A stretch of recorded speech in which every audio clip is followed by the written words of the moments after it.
I'll mute myself because I got the tumble dryer and everything going here. But Okay. if you guys go to Scott's screen at the top and pin him, he'll stay center screen then. Over to you, Scott. Okay, thanks. Thank you for having me and putting up with my stories and whatnot.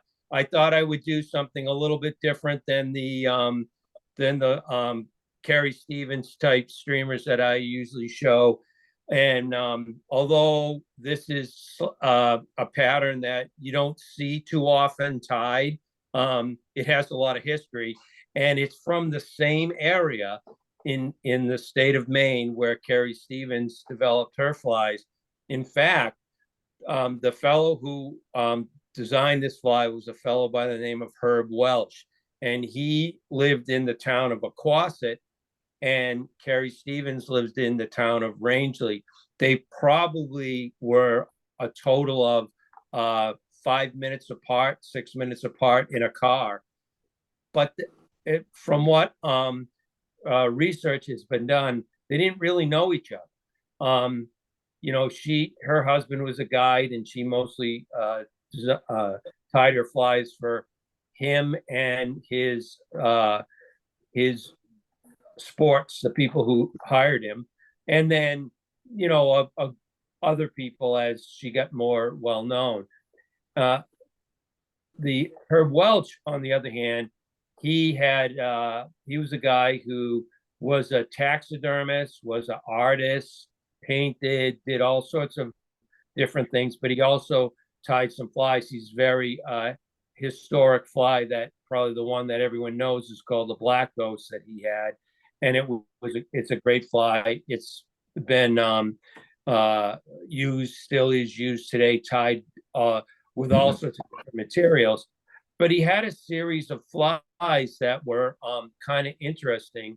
He had them named for lakes that are in smaller lakes that are in Maine, and this one is called the Kennebago, and the Kennebago is a lake and a small stream that goes into the lake, and this guy was pretty well known, and some of the presidents of the United States would come up and stay up there at some of the remote cabins, and he would take them out as a guide and fish with them. And so this is one of the patterns that he developed. It's very interesting. One of the things I did is I tried to tie a number of his flies recently. Let me see if I have one in the yeah, I don't. I probably, well, maybe I do. Oh yeah, this one might be one. Yeah, this is one right here. This is another fly pattern of his, and they were tied on.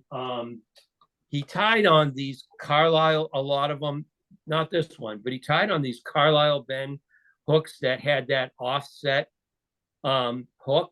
So the shank didn't line up perfectly with the hook. It was like maybe a 2 or 3 degree to one side. I believe they were mustad hooks that he was using, maybe some partridge or whatnot, but they're kind of cool. I had a couple and I tied on them. They're a pain in the butt because they don't sit in the vise the right way. So it's a little bit of a challenge to use them. But this fly has a little bit of an Atlantic salmon flavor to it with the double butts and floss in it.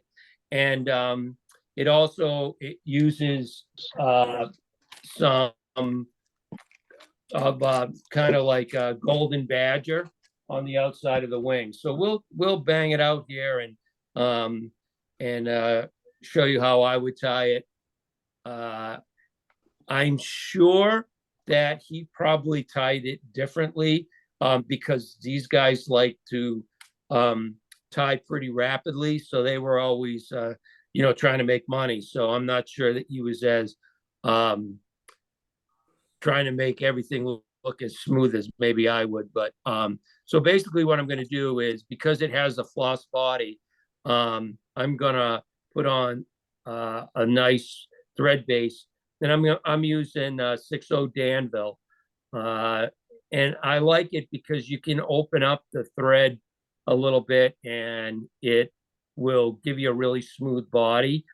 And we're going to be using the back third of this fly will have a floss body, and it's like a pale lightish blue. And I've always found that when you use the floss on the body, the lighter the floss, the more imperfections it will show. So if you don't get a good base for that floss to lay down on, it won't look as nice. Now, again, in the end, it's up to the fish. It's got nothing to do with how beautiful the fly looks. But I mean, we like to be a little fussy and make it look really nice. And so I kind of every probably 10 or so wraps, this thread starts to cord up a little bit, and I just counterclockwise spin it and opens the thread back up a little bit, and I can lay down a pretty good base. And so with this is a limerick bend, and I'm going to bring this back, do a little trimming of the tag, and then I'm going to bring this back a little bit. It's going to have a tag and a tail, and so what I usually do with my tag is I'm going to take this back, thread back, and this is a Partridge 7X heritage streamer hook, because it's a castable one. The 9X aren't castable. Right about here, I start to engage in the bend. If you look real closely, you can see my last thread wrap is right about where that bend is going to start. And that's what I want to build this tag. And it's going to be gold tinsel. And I'll show you I probably showed this to you a few times, but I'll just go over it real quick. The way I put the tinsel on is slightly different. I don't cut it at an angle and lay it in there and tack it in. What I do is I take the side that I don't want to show and I look at it. So I'm looking at the silver side, and I reach over on the far side of my vise with my right hand and my left. And what I do is I actually bring the thread up and I cradle the white thread and I sandwich the silver together. And once I do that, I rotate the Mylar to the opposite side. And then all I do is I bring the bobbin right towards me and I pinned it right in. And so now it's pinned in, and I take a few wraps back because it's going to be a 3-wrap tag. And then I bring a couple wraps forward where I'm going to want the tail. And what I really want here is I want, when I tie the tail in, I want it to be straight. I don't want it to be leaning down, starting into that limerick bend. So just by eyeballing it, I get my first wrap of my tag is on bare hook. Second is coming up into the bend, and the third is right at the where the shank kind of flattens out. And I take a couple wraps, and then I can trim off a little bit of this waste. We'll use some more of that for the. Can you guys still see me? Yeah. Oh, yeah. Okay, good. I'm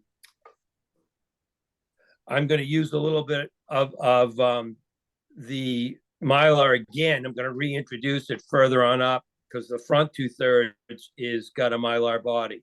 So now I'm using a little bit of hen material, and I'm going to it's orange, and I'm going to straighten the tips out a little bit so they're evened up.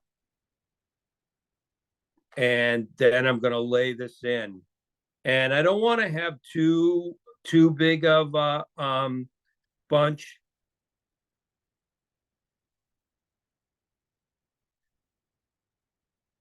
There we go. And basically what I do is when I put the tail up before I wrap it, I put the butts at an angle down about 15, 20 degrees. And I lean them right up against my side of the shank, so that as I bring my thread up, it engages with those tail fibers and it wraps them right up onto the top.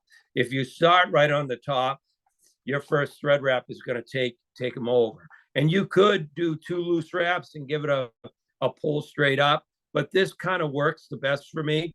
And so I'm just going to wrap it in there. And then what I'm going to end up doing here is I'm going to get a butt. So I'm going to put some peacock herl and put a little peacock herl in here. So what I want to do is get this lined up so the herl actually kind of leans towards the rear, angles back. And this should do it.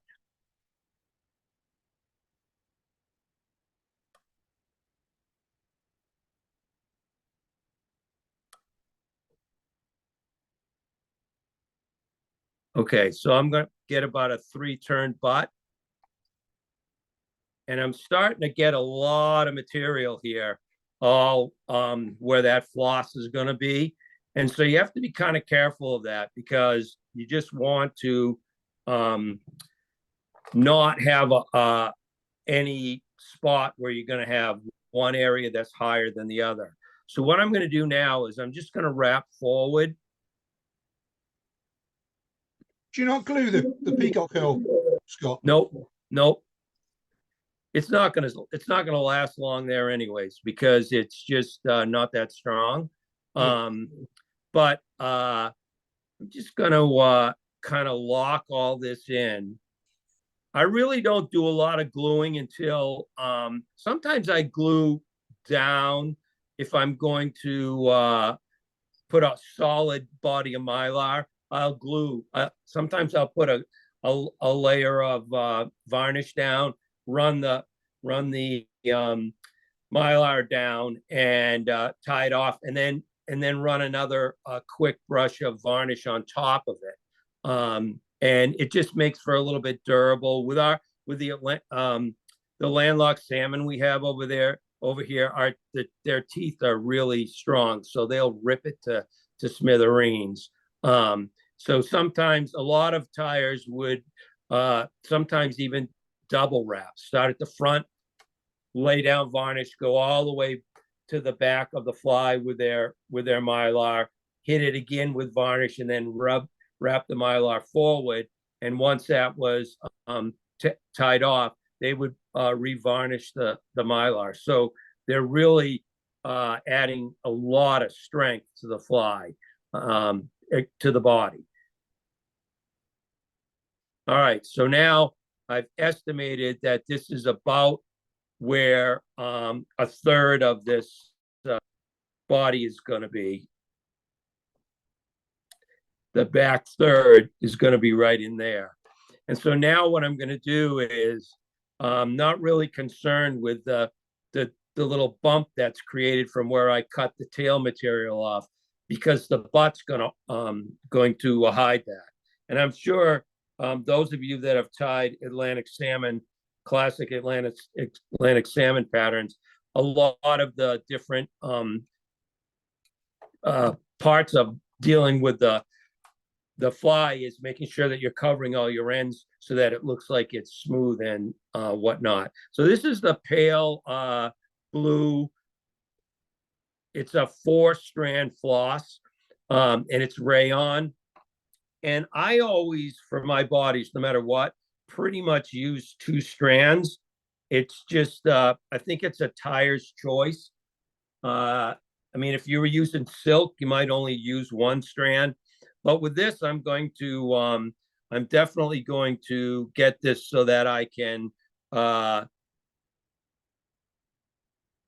lay it in, and introduce it onto the shank pretty much the same way that I put that Mylar on.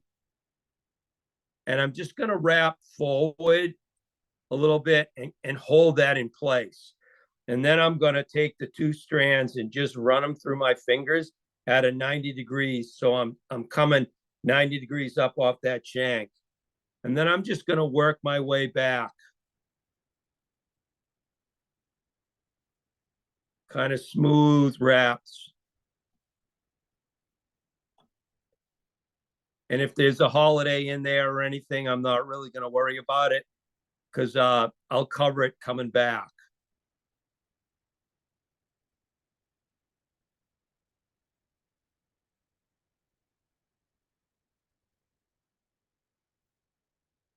Now, as I come back, I just want to be mindful of my kind of overlapping to make sure that it looks pretty even.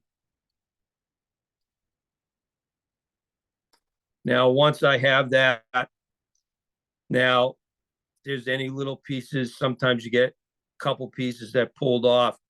All I want to do now is just make sure that I got that tacked in. And now I'm going to trim off the waist mylar and the waist floss. So there is the back third. Then I'm going to take the peacock curl and wrap another butt.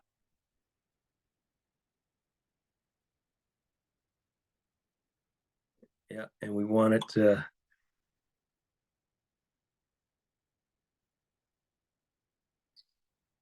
kind of lay in a little bit. There we go.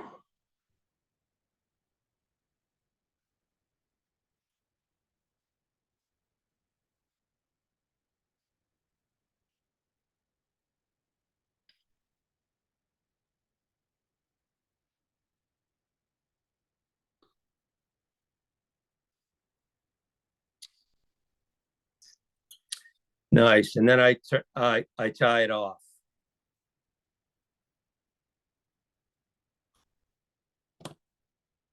Okay, now at this point, I'm just gonna run my thread up, kind of tack everything in, and I'm gonna run it back. And it's a step that you can cut out, but it's also a step that makes sure that the front 2/3 of the body is pretty much even. And I don't have to go with touching wraps on this. I can be slightly apart only because I'm using a Mylar, and it'll cover a little bit of the variations in the thread base, but still I want to keep it as best I can. And this particular fly calls for a rib of oval tinsel. So what I do is I have these tweezers, and there's no, they're flat. The insides of them are very flat. There's no little grooves in them. And what I do is I can undo a little strip of the silver right off so that I have a little bit smoother tie-in spot. And all I do is the same thing, pinch it, bring it up, tack it to the side, and get a wrap on it, and then just get it out of the way, because that'll be the last thing that I use. Then I can use pretty much either 10 or 12. I'm going to use 12 on this. 12 Danville. Mylar. And this wants to have gold with the silver rib on top, which makes it kind of nice. Same thing. I print the silver sides this time down because I want that gold to show, just like in the back. And then I just kind of wrap forward. At this point, I can kind of, after I get a few wraps in, I can tidy up a little bit. Now, if I wanted to, which I will do on this one, this would be the time that I might put some varnish on it.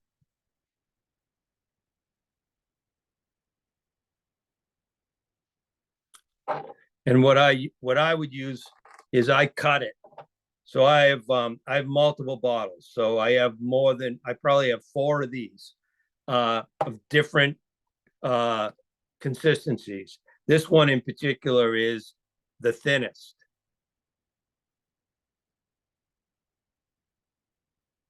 So I get a little bit on, and what I do with those brushes is before I actually put the varnish in that little bottle, I take the brush out and it's dry, and I put the brush on a hard surface, and I take a razor blade right up by where the plastic piece meets the brush, where it's inserted in, and I just roll the brush with a little tension from that razor blade, and I take about 2/3 of the brush material and cut it right out. And that way, when I'm putting material on, when I'm varnishing, I get a nice even coat, as opposed to if I was putting on the varnish with a heavy brush. It's a little harder to control it.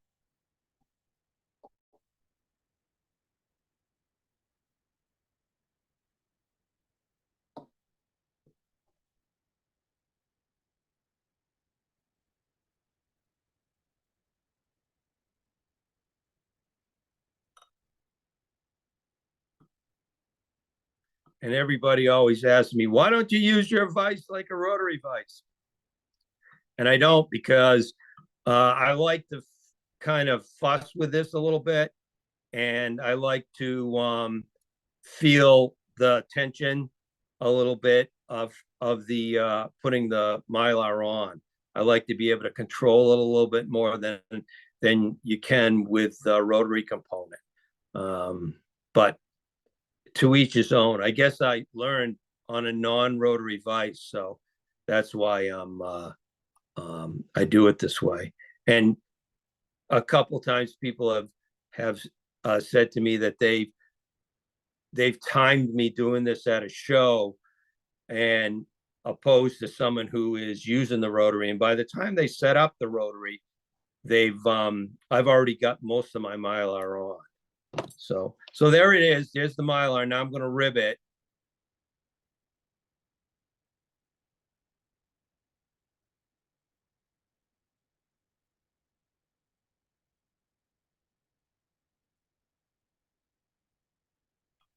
We get about 6 ribs on there, and then just lock it off here.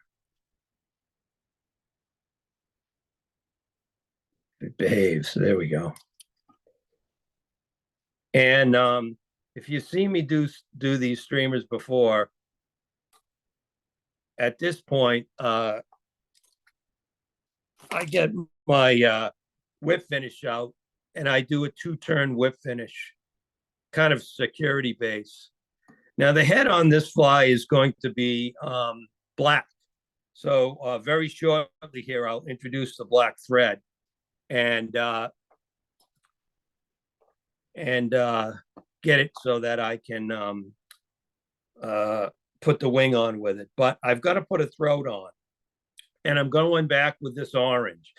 Now, basically what I'm going to do with this is I'm going to take the small bunch. It's, of course, you'd have to convert it. we don't do the metric system like you people do. So it's a small bunch. I'd say it's probably about maybe 20, 25ers. It's just about an eighth of an inch for us. And what I do is I'm going to put this on kind of interestingly.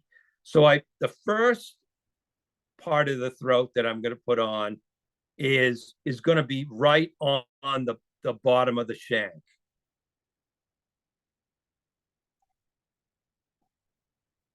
You can see it right there. The second piece, I'm going to put my throat in place in four little small bunches. The second is going to be on the far side, your side, but it looks like I'm doing it on the near side right now because I have this fly upside down. Then I'm going to be doing it on, I turn that fly over again. I'm going to be doing that on my side.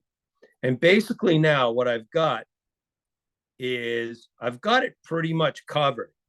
The last thing that I'm going to do is just put one more small bunch right on the underside of the shank, just one small bunch. And at this point, I'm going to introduce the black thread. Now, why did I do that gymnastics with four little pieces? Well, a lot of times what happens is you get a shoulder.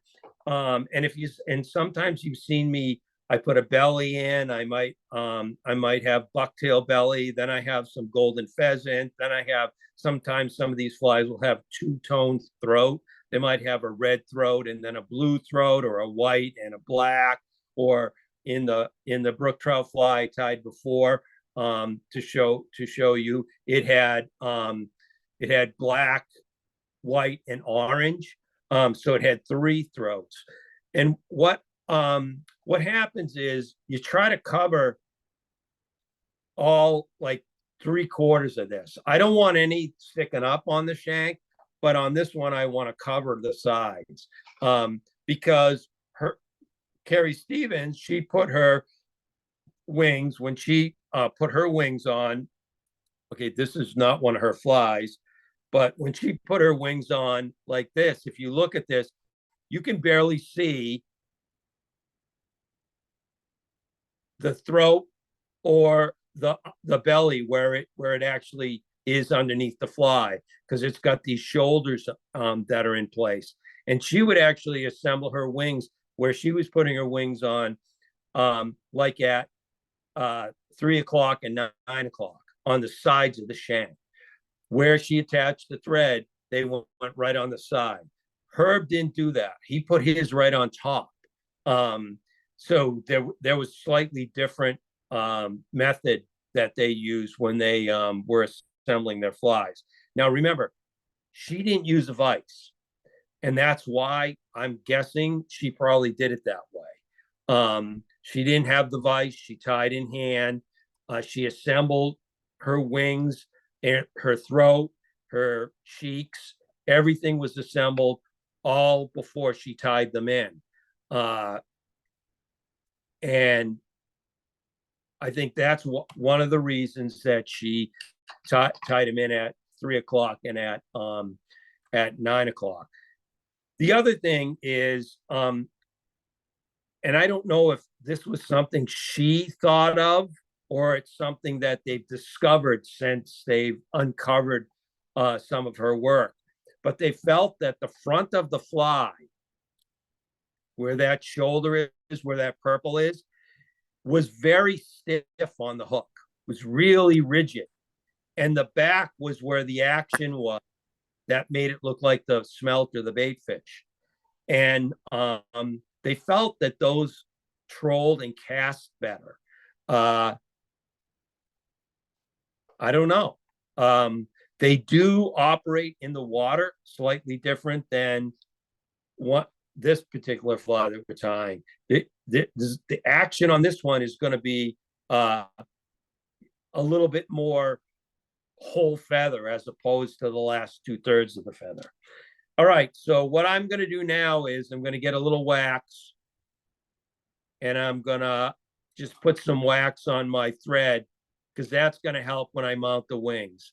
This is the one part of putting together flies, featherwing flies that can really make people drink heavily.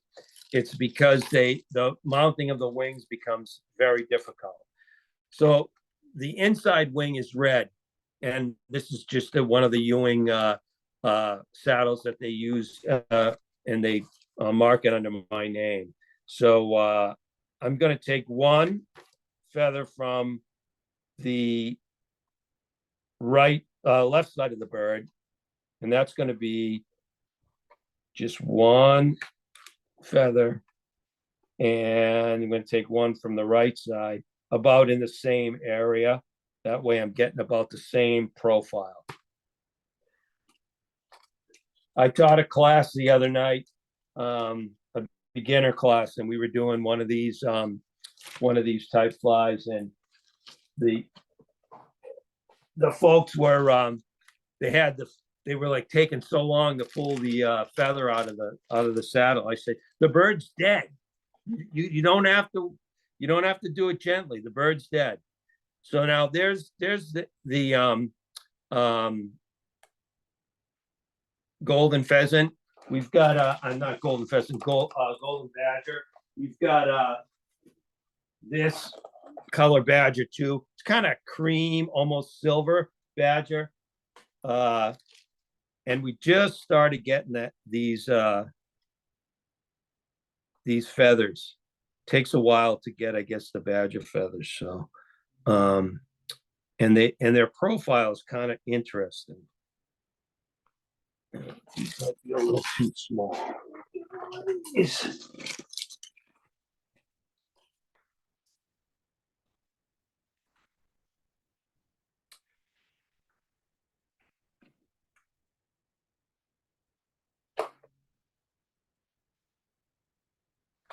Yeah. So here we go. Here's one right there.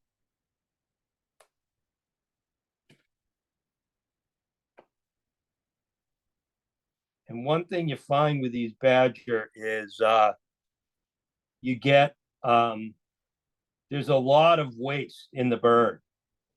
There's not a ton of really good feathers in these birds. There's a lot of like just straight black feathers. So you're picking it takes you a while to get really good one. Yeah, this one's gonna have to do. Scott, All right. in the comments, Britt was asking for the body, why do you use mylar and not tinsel? Well, tinsel. What do you guys use over there? Is your tinsel really metal? Both. What? We use both. Yeah. So the metal will rust over here, and it tarnishes like instantly. So we only use them. Well, there are people that probably still use tinsel, but I mean, I've got it. You can use it. You'll often find that it'll cut your thread a lot when you're tying. So you have to be kind of careful. So that's why I don't. The mylar goes on quicker, and it's much more durable, and you're going to have less discoloration. So I'm going to get a wing up there and just kind of size it where I want it. And this becomes my template. So I'm going to get, snip the waist off. So there's my wing right there. That's the size of my wing. And then I'm just going to take each one of these feathers and line them up. Tips, and lay them in and size them up. And what you get is if you use that first feather that you sized up on the hook and you don't switch, you keep that as your template, you're going to be real close to having the same length wings. if you switch, like if I start with my red as the template, but then I switch to the second one to my badger and make that the template, the chances of it ending up that each one of the wings will be slightly longer or shorter, that can occur. Usually, when I teach a class, I might see somebody a year later and ask them, how's it going? And one comment that they often make is they struggle to get their wings to all be the same length when they size them. And what I often find is that they switch their template partway through. You know, there's no way you're going to get every one of these exactly the same. But what you want to do is, if you stick with one as your template, your chances of making it so that it is pretty close to being the same length is you up. I like to think you up your chances. All right, now some of you have seen me do this before. I use this stuff called Tear Master. What it is it's a latex-based product that would be to fix a tear in material.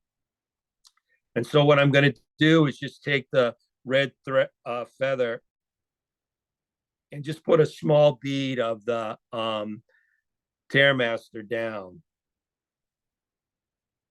And then what I do is I put the golden badger, line up the tips, and put the golden badger right on top of it, and just give it a little squeeze. So now I've got that. Those two wings are now glued together. Now the old time tyers would have used a thickened varnish to do this. The downside of the thickened varnish is that it will wick into the wing a little bit, and it can make the wing real stiff. Now, and there's a lot of people, they do it all sorts of different ways. This stuff here, this is Dave's Flex Cement. I don't know if you guys have that available over your way, but that's how if I have a split in my jungle caulk, that's what I use to repair the split. It's kind of flexible. And some people really get that so that it's almost solid, and they use that for their wing. But I don't. I just I've used a lot of different things. I've used this fabric fusion, and again, just think of like you were putting a patch on a shirt, a patch on a pair of pants.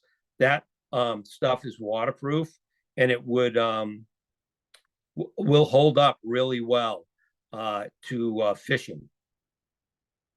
So that's why I use that.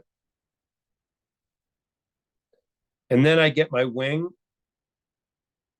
together, and I hold the wing between my thumb and my middle finger, because I have a lot more real estate there to hold it. And then I just get a couple wraps on.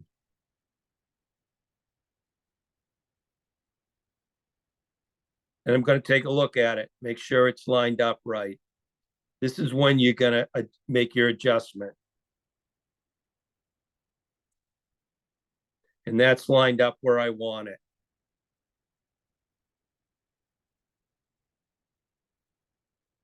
Okay, now is when I'm going to probably put a slight, tiny little dab of the thinned out varnish on. And it'll make it really strong.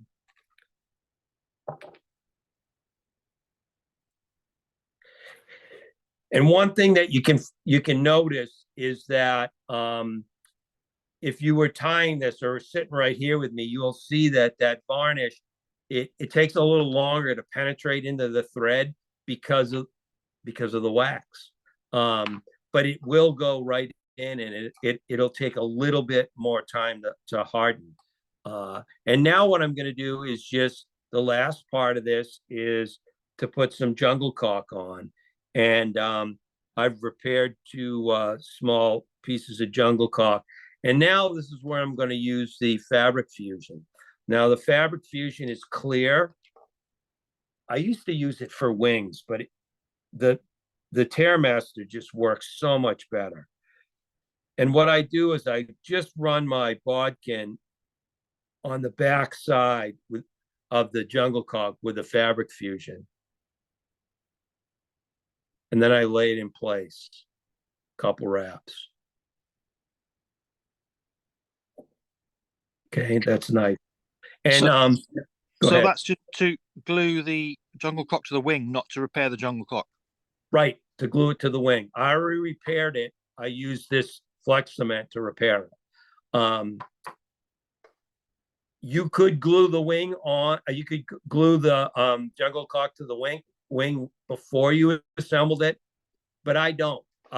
Only because sometimes what happens is when you're mounting the wing and you have the jungle cock on, depends on, like, if I'm putting it on, there were 2 like white dots, and I was using one of the white dots as the assembly. It's narrow. When you get up into and start tying, using your thread to tie in where the black part of the jungle cock is, a lot of times what happens is it's so wide that it'll throw your wing mount off a little bit. So I just put it on at the end. It's an extra step, but I haven't put a lot of thread wraps on the front. And if I wanted to, I could use a thinner thread. I could use like a Vivas in the front. I wouldn't use a Vivas when I was tying it, especially if I was tying one like this, this one that has a bucktail belly, because the Vivas will actually cut the bucktail when you try to tie it in. It really has a bad habit of doing that. All right, so now I've got everything's in place here, and I'm really done. So what I want to do is trim it off. And I was teaching a class on Tuesday, and we were doing a black ghost. And I said to everybody, take your time, take small little bits of the throat out and small little bits of the wing out. Don't reach up and take all 4 stems and cut them all at once, because when you do that, you can end up torquing your wing a little bit. And one guy, clearly, he was an expert, much better expert on fly tying than I was. And he was telling me everything all night long. And I'm saying this facetiously because he was just a rookie. But he didn't listen. He wanted to do it his way. And he trimmed off the wing all at once with a big, heavy pair of scissors. And the wings went all over the place. And he came over to me and said, I don't think you know how to do your wings. And I said, yeah, I do. I know how to do my wings. Take a look at my fly. It came up pretty good, I think. And he goes, well, mine didn't. And the guy next to him said, yeah, yours didn't, because you cut everything off with one big bulk cut. And it's so true. One of the things that I like to do is I kind of reverse order. I cut off the jungle cock, boom, boom, because that was the last thing I put on. Then I'll cut off maybe I'll trim off the 4 wing stems, 2 on one side, 2 on the other. And then I'll do the throat. If I'm using one of those hooks that isn't a ring eye, but one of the return eye hooks, I always trim my throat off before I mount my wings on those, only because never fails. One fiber will find its way up between that loop eye, and no matter what you do, you can't get it up. You can try everything, stick needles down there, but it always seems to grab one small fiber. It drives me absolutely bonkers. So what I do is I always trim the throat off on those return eyes. And then I work my head from the front to the back, and I build it up that way. And again, this has only got really a throat of hen, which is really soft, and 4 wings, and then the jungle cock. So it's not real bulky. Some of those flies that have 4 feathers on one side and 4 feathers on the other side, then you have 2 shoulders, and then you have a throat, a belly. You got a lot of stuff that's being tied in as you move forward, and your head gets big. So sometimes you have a big jump between where the eye is to where you tied everything in, and you have to kind of slowly build that up.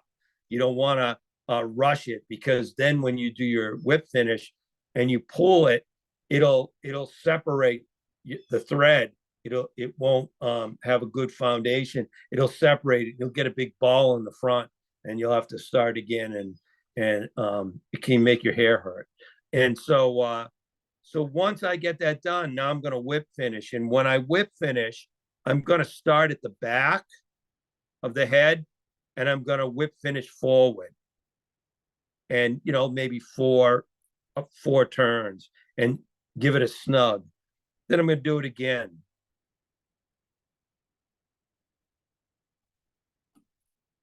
That way I've got it built up really well, and strong. And if for some reason, the first whip finish comes undone, or the second whip finish that I did comes undone, then I have the first one in there. Sometimes when I whip finish, I'll whip finish to finish the head. So in other words, I'll run up my thread up to the back, so I've got the bullet shaped nice angle, but then I'll whip finish forward and really smooth the thread out, and it'll give a nice profile to that head. You don't want a lot of wax on your thread when you do that whip finish, because it sometimes will get caught up. And so this is where I'll put the thin varnish on. And while I'm talking to you here, that varnish is sucking right into the threads. This is where you have a lot of people who use the UV and whatnot, and the UV doesn't suck into the thread. It just sits right on top. And so this, not the case. It sucks right in, and you'll be able to see the thread wraps very shortly here. And then I can put another coat on. So I always put about 2 coats on of the thin, and then I start to work up to the kind of thicker varnish, and that really smooths everything out and makes the head nice and smooth. Let me grab one that looks like that. So here's another casting streamer. You can see the head on that, how smooth it is. And that's because it's got probably 4 coats of the varnish on it. It's an extra step. If you're tying to make money, that's where a lot of those people use the UV, and or they'll just put the thick head cement on right at the beginning. I just take my time and lay it in there. A lot of times people will tell me that they've caught upwards of 35 or 40 fish on one fly, and they're like, the head's there, the head's still there, but the fish beat up the wings so much that they can't fish it anymore. So it's just, again, if you're trying to make money, different story. But so right now, when I look at that, I can see the thread wraps is showing now, and that just reinforces that varnish is kind of dropped right in there and sucked right down in, and that's going to give me a really, really durable head. I think I don't know if I mentioned this one of the times that we were talking about the UV thing. We found that when we fished, when we trolled in the early spring, that we could actually take the heads of the flies that we use the UV on, and we could put our fingers on the head and pull the UV right off after we trolled it for a few minutes in the really cold water, 38 degrees, 40 degrees water, still spots where there were ice on the surface. And it wasn't going into the thread wraps. Even the thin UV wasn't going in. It just was curing right on top.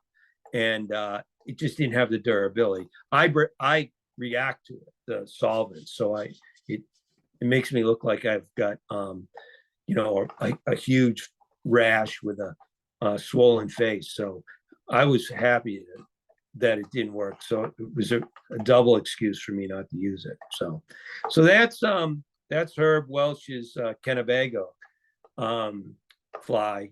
And, the Badger gives it the lateral line, which is really important in the bait fish that we have. The throat and the tail here of orange and red throats are really something that a lot of fly tires that created flies added, because it made the fish look a little more attractive. The bait fish look a little more attractive. The floss on this, it will probably not last very long at all. One fish and that floss will probably be ripped up. But a lot of times when you fish these flies, they fish better when they're beat up. And but the light blue, why did they use light blue? I think probably when this gets wet, that light blue blends in with the red and with the golden badger, and it gives it kind of a purpley color, which a lot of our smelt have. If you take blue, red, and yellow bucktail, and really a small amount, like maybe eight strands, 8 hairs of each color, and blend them together on a fly, a lot of times that'll give you a lavender color hue when it gets wet.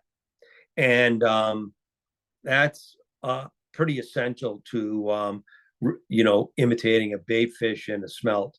And all our salmon eat smelt all year long. That's their big thing. I mean, they will take dry flies and different things like that, but they're 90% of their calories are coming from smelt.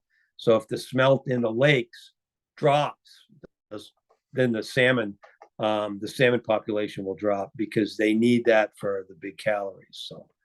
So questions? Everybody's on mute at the minute. Has anybody got Let any 'em go. questions? Yeah, hi, just a quickie. So, Sure. what species are you going to go for with this fly then, Scott? So this would be for trout and for landlocked salmon. In particular, probably when this fly was designed, it was targeting landlocked salmon and brook trout. Okay. So they introduced brown trout to many of the ponds and the streams. They brought it over from your neck of the woods, and then they introduced rainbow up there as well. But the real, there are ponds where I would fish this up in Maine, and the minimum brook trout is 18 inches. That is a very big brook trout. So if you were to keep one, it would have to be at least 18 inches. That's a big brook trout. You would never find one of those in New Hampshire. So. Lovely, thank you. Anyone else? Yeah, so we tend to use black varnish for our heads. Would that not give you a shiner finish and also be Yeah, more that durable would. in cold weather? That would. And you're talking about this, probably this stuff right here, right? Vineyards, yeah. Yeah. So it's really hard to get that over here. Okay. And really hard. The other thing is, if you aren't steady when you put that on, the black goes right into the wing. And So you can mess up a fly pretty quick. But that's really good. I've got a little bit of black here. This is the black one. But for the after 9/11, they stopped. Yeah. They really clamped down on what you can bring in and bring out. And even there's a guy in Canada now that's got something that is, I think he's trying to sell something that's very close to this Vineyards, but it's he's got a yellow label and the bottle is almost identical. But they won't even let them bring it into the United States right now. So Okay. we have crazy laws here. So I'm sure you have just as crazy. Yeah. And we look at it going, why won't they let that happen? I don't know why they I know guys that have told me that they've gone to Europe and tried to get through the security in America with their vice, and the security has stopped them with their vice and wasn't going to allow them to go through. And they actually sat down in the airport and tied a fly with their vice, so the security guy would say, "Okay, you can go." Now, I know you're not going to use that to, hurt somebody or take the plane down. It's crazy, but I guess they got to protect everything. So, Yeah. And another question then. So with the wings and jungle cock, why don't you flatten the stems with like a flat-nose pliers or tweezers to get them to sit nice? yeah, I mean, they're sitting good the way I want to. One of the things with I do use I use these pliers here. Yeah. They're flat inside. If I'm going to put golden pheasant crest on, I'll crimp the crest down. But the feathers that we use here, their stems are pretty thin, not Okay. too thin, but they're thin enough that what you would do is probably weaken them and enough so that the long-term durability of the fly wouldn't be there. Okay. Plus, if you have 4 wings and you're trying to crush each one of the 4 wings per side, it could really could be difficult when you kind of put them in place. This seems to work the best, doing it this way and using the method of kind of gluing them together. So, and the glue is fast. It's a latex and it goes real quick. So like by the time that I put that little dab on the first wing and sandwiched it together, if you were sitting behind me, you would have seen me clean my bodkin, because if I re-dipped it down in the Terramaster to do the other wing, it would already have like started to solidify a little bit on this needle and make it kind of a bulky, almost like a little kind of latex balls on it that would make it thick and not look so good. So it glues quick. It's not like you have to sit around and wait for it to harden up. Okay. And one final question. Thanks very much, Scott. Is that fly? The shank is very, very long, and it's got a lot of movement compared to the bend. Do you not get problems with that snapping or wearing over time, or is So it this is soft a enough to do that, to be flexible? This is a Partridge hook.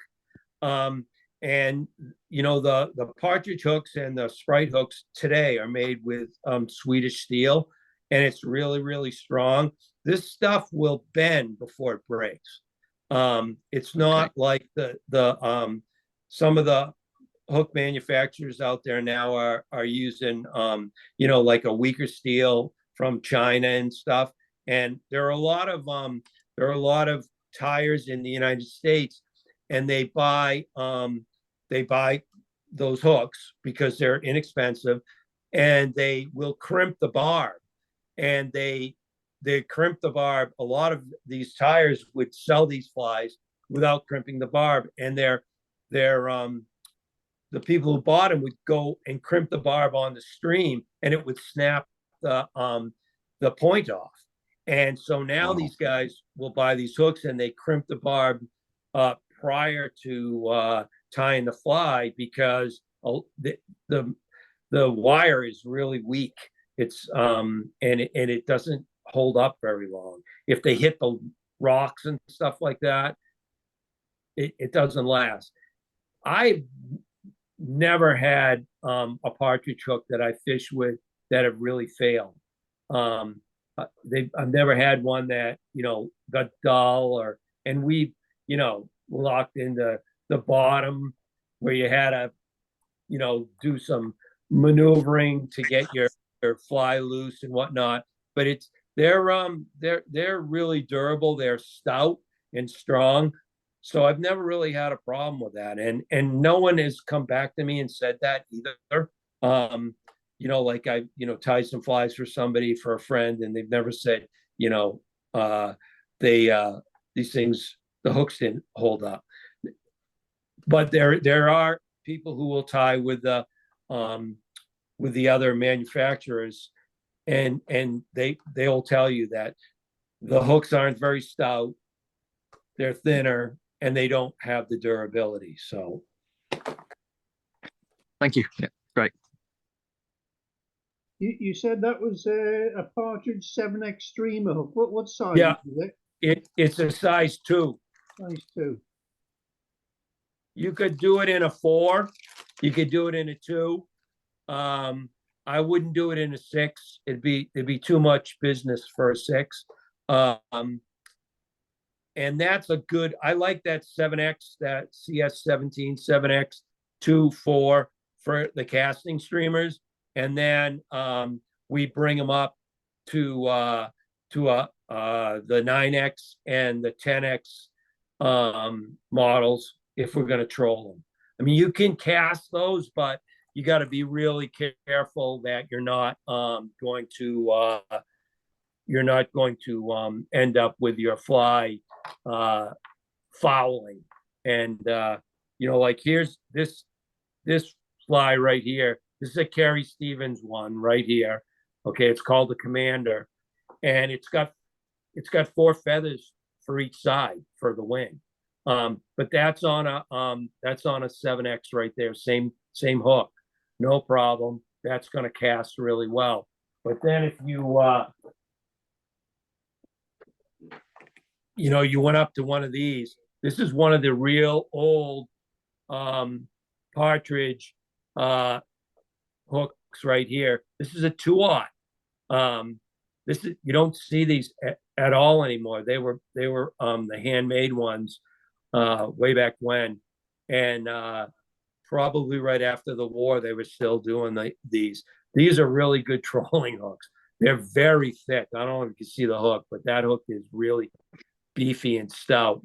But I know that Mark has told me that the Carrie Stevens, the 10X in size 2 and size 4 will be available in November. So they're making them now, or working on making them now. And there's a high market for those in the United States. And they're the ones that are the loop eye, not the ring eye. Thank you, Scott. Good. Do we have? Sorry. Go Just ahead. go back to the eye. Do you mean like a straight eye or a bent eye? No. Let me see if I can show you it. It's a. Here we go. Oh, it's round as opposed to oval. No, see it? No, Yeah. it's See how that down. is with a Oh yeah, taper? The old one. Yeah. yeah, This is salmon. Yeah. yeah. So Carrie Stevens didn't tie on these. She tied on the Alcock hooks that I think they were 1810s, and they were a ring eye. But eventually, after Alcock went out of business because of the war and never restarted, then I guess Partridge started with some of their streamers were coming out with this ring eye, and so I guess she transitioned to tie to those. Now, she might have been using some mustad hooks, and there was another company, Wills, and forget the name, Wills and something, that they think she might have used some of those hooks as well. But yeah, they were tapered. So that point where it comes, where that wire ends, and this is kind of like,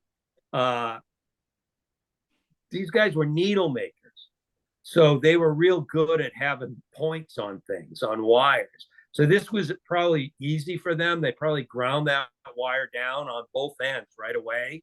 And then they went through the rest of the bending, forging, putting the barb in, and then bringing this, bending this for the op. But they were real good at tapering. So if you've ever seen, there's a video. There was somewhere in Redditch. There's a museum maybe, or somewhere in the Redditch area. There's a museum that's mainly a needle museum, and where they made crochet hooks and different things like that. But they have a video on the Partridge people and Sprite people making hooks, and they do have machines, but you'd be awfully surprised if you've ever seen the video how much they use their hands to make these things. There's a lot of steps. There were a lot of people that just had a job of varnishing or baking the hook and then cooling the hook and then heating it back up, or forging it, or just making the points. They ground the points on the hooks, and there were a lot of hands being used to do this stuff.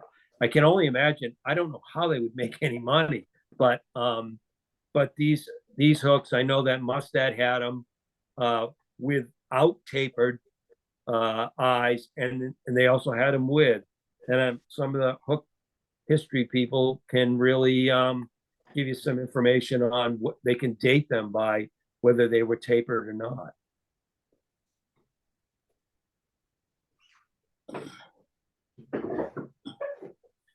What was that green feather on that other fly on the head, Scott? Oh, this one right here. It's a peacock body feather. Oh, wow, it's nice. Yeah, so it's not very durable. I actually was going to tie this fly and show you that it's not. They're not durable. They don't hold up really well. They're really probably the weakest point on this fly is that. But when it's wet, it really's got a lot of coloring to it. So the one thing is, if you're fishing for brook trout, you probably would get a lot of mileage using this fly.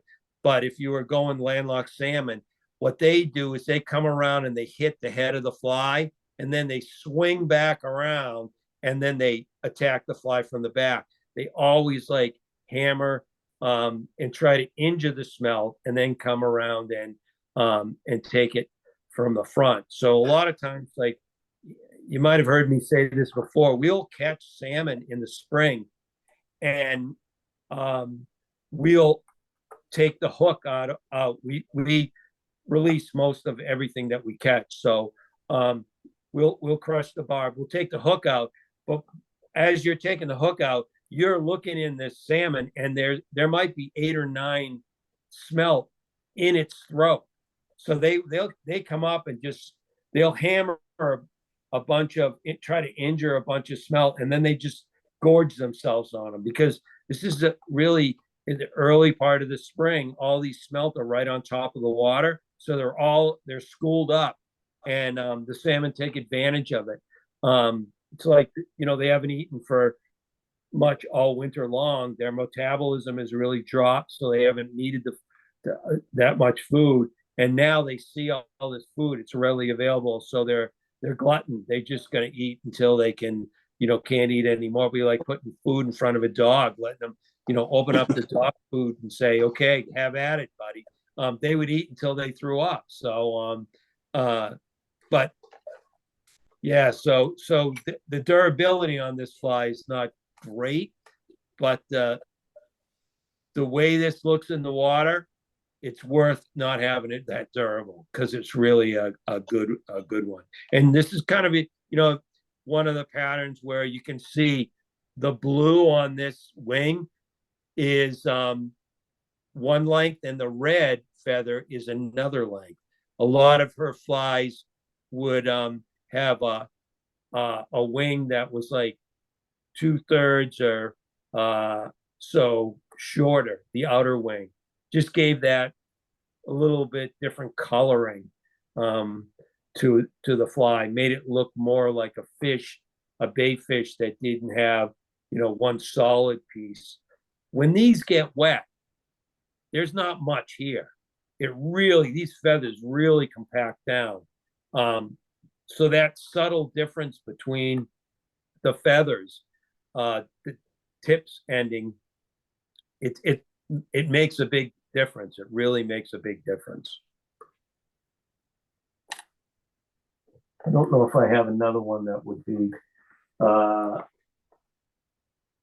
yeah, like here's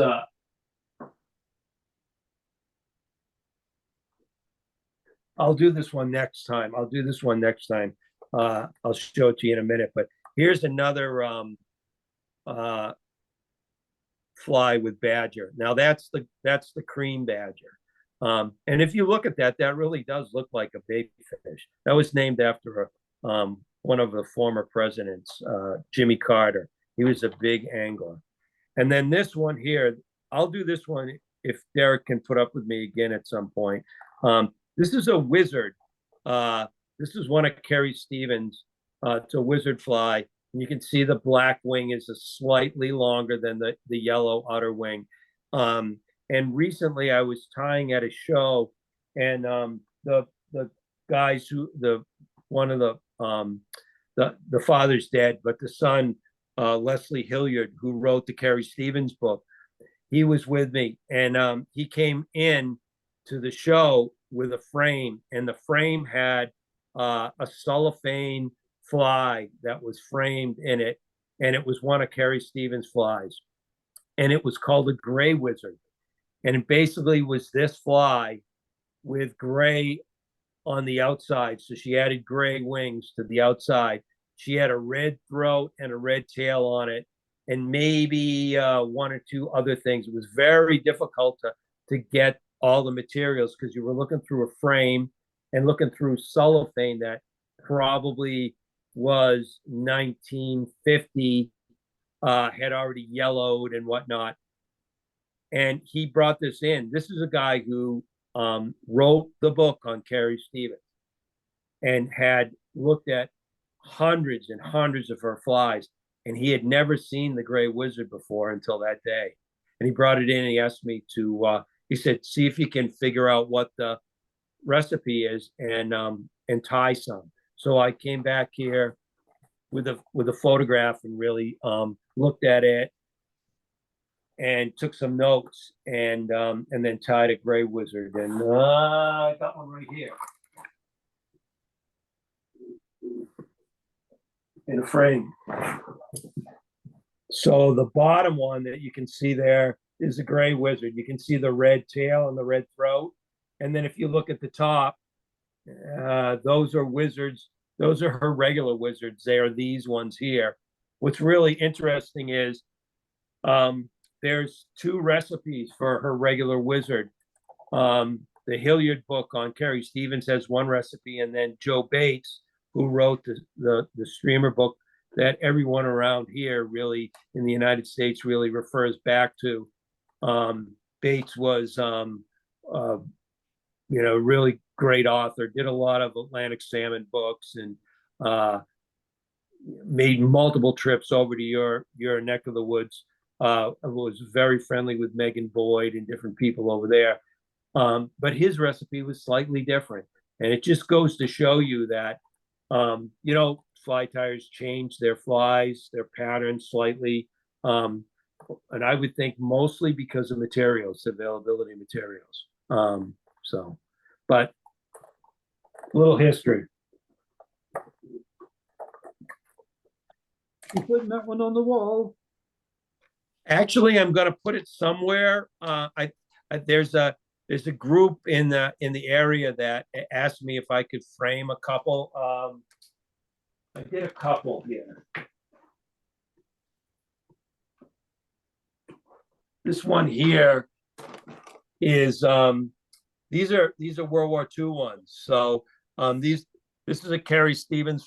These two flies are Carrie Stevens on the top, and the top one's the General MacArthur, and this is the one of the ones with a red, white, and blue head, and the tail is red, white, and blue, and the throat is red, white, and blue. And then the one on the bottom is if you're a historian for World War II, there was an American general named George Patton, and Patton was a tank guy. He and Monty didn't get along. And he was big on uniforms. And so what I did was I took his tank uniform and I created that flyer on the bottom in all the colors of his tank uniform. And then that's the first day issue of the stamp, the mailing stamp for Patton, and that's the first day issue of the mailing stamp for MacArthur. So they're going somewhere for a couple weeks in the display. So somebody asked me to do it, so I banged them out. Very good. Okay, I'm gonna before I wrap up, I'm gonna ask one more time if you were on the beginning of the presentation. I asked Derek if anybody knew anything about these. So I got these hooks given to me, and they're what they say is heritage. They were made by a company, Heritage, and somebody said they thought the Heritage might have been a name that Sprite used. They say Alcock streamer hooks on them, but they're not. They weren't made by Alcock. They're too new. Does anybody know any history about this? Okay, we'll have to wait for Paul. I'll have to call Paul and ask him if he knows, because we were getting some hooks over here that people, I guess Sprite, when Sprite was after they started up in Redditch, they were making hooks and letting different people, like they made hooks for herders, which was a big kind of like a vineyard over here. And they didn't have anything that said Sprite on them. They would say herders hooks, but they were definitely made by Sprite. John Saxton, he might know. We'll have to chase him down. I'll have to chase him down. Yeah. All right. What do you think? That you want to have me back sometime or what? Yeah. Yeah. Yeah, very good. Yeah. Come on down. I'm more than happy. I'll take requests too. If you have a fly from over here that you want me to try to tie, I can do it. I can do the dry flies and all the Catskill ones too, but everyone likes the streamers, so I do the streamers. Your little olive that represented the brook trout. I got that right here. Because the color of that cape. Yeah. Right there.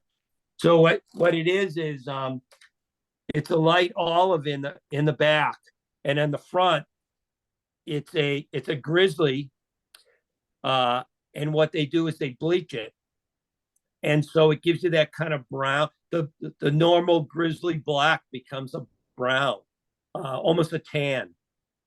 If you I posted something online where I had a baby brook trout and this fly next to it. It's almost identical. It's really almost identical. I mean, I tied this last time for you. It's a lot of work to do it, but it really does do a good job of representing a brook trout fry. And at this time of the year, they're if you drop one of these babies in the water around some big brook trout, because they're getting ready to spawn, so they're fierce right now. But they'll grab. You won't have to set the hook, Derek. You wouldn't miss any fish. Every one of them you would get. You wouldn't be saying by the time you hit it, you wouldn't have to set it. It would set itself on it because they really want to eat them. So, but yeah, so this one's one that's one of the licenses. They used to have these aluminum cases that you put your fishing license in. They don't do that anymore, but that's an old New Hampshire fishing license case. And these are flies that were really popular on the Androscoggin River. So I did one of those. I got 3 frames. Right. That's it. Thanks for tonight, Scott. All right. Yeah. Thank Okay. you. I appreciate you having me, guys. thank Take you care very of yourself. Thank you. Yep.